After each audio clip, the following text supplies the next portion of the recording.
Well, here's the final product for a 3 solar panel install in a landfall, along with a dinghy lift. So I have 2 panels of 160 watts in the front and a 385 watt panel in the back. And on the back,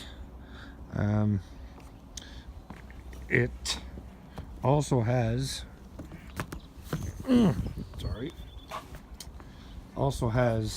supports for a dinghy lift, and as you can see, it's all installed,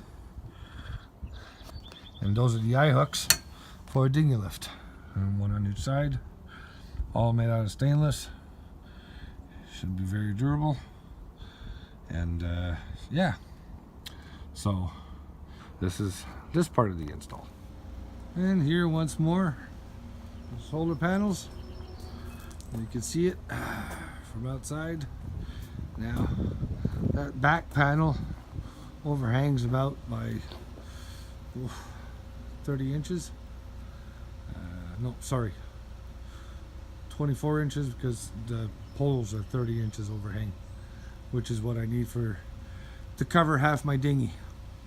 So we should be good. And yeah, so, and this is a double-sided solar panel, so that's why it's 380 watts, and it pretty much covers everything. Okay, talk to you later. Now, because I chose to go with 3 panels, I couldn't, and different sizes. One is a different size than the others. I had to go with 2 different MPPT controllers. As you can see right now, they are charging.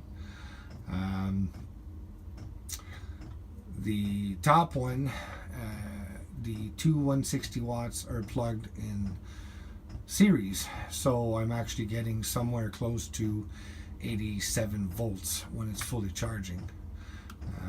And the bottom one is a 49.7 or 50 volt panel at I think it's 8 or 7.9 amps. So if you look down here, these are my 2 MPPT controllers.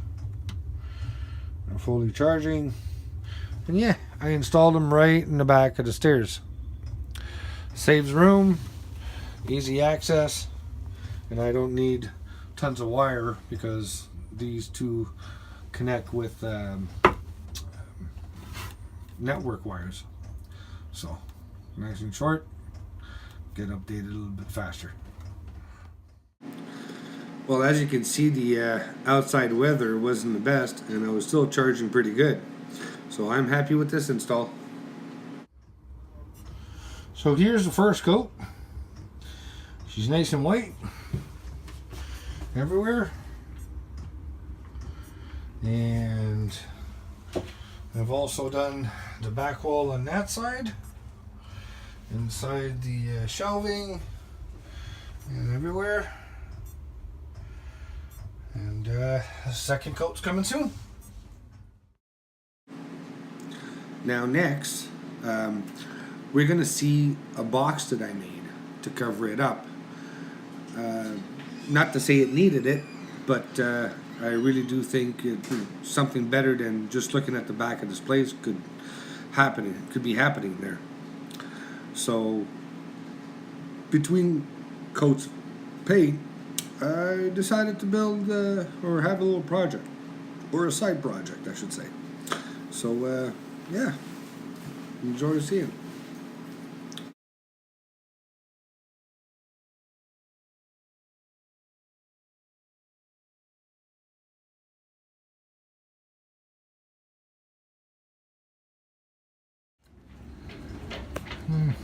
While I was out at finishing up everything this week, I decided to build this little box, and it hides up all the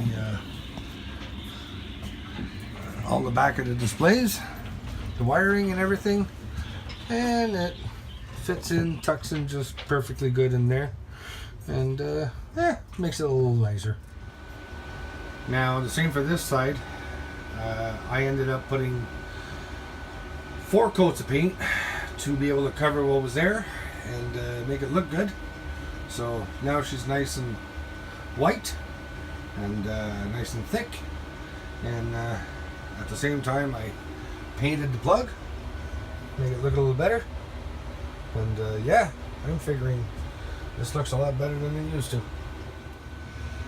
So this is the final product of cancelling the quarter berth on starboard, and installed all the shelves, 3 coats of paint, and all the molding that was on the V-berth shelves. I took off those shelves and I reused over here. So after a little bit of planing and fixing, it fit just fine and almost makes it look original. Along with the freezer. Yes, this is not a fridge, this is a freezer.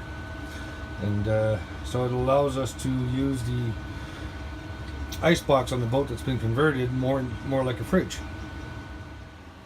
Now in the landfall, there's a light in the back of this molding, and it's usually a fluorescent light working on 12 volts. And there's one on the ceiling right there. So I changed the bulb in there and put a LED. And at the same time, what I did is, since I took out the neon bulb, I put a switch on the side here, and that shuts that off. Mount flush mount and everything. And if you look in the back, it is now an LED that's in the old fixture. Just so I have a support for the 2-way tape, I needed the metal. So works awesome, a lot brighter. For those of you that saw these in the other episodes, my hot water propane heater, instant propane heater, was on a slant because I had the other pole that was installed at the bottom for the windmill, but I took that off because I have so much solar. So what I did is I reinstalled a instant propane hot water heater and straight, and what I did is I moved the bottom of the pole for the motor lift. So, and I moved aside a bit the engine support, so everything have place and be properly installed. And at the same time, I don't know if you can tell, but it's nice and straight and just lean a little back so the top of the pole doesn't swing back towards the boat. So that's a pretty good deal.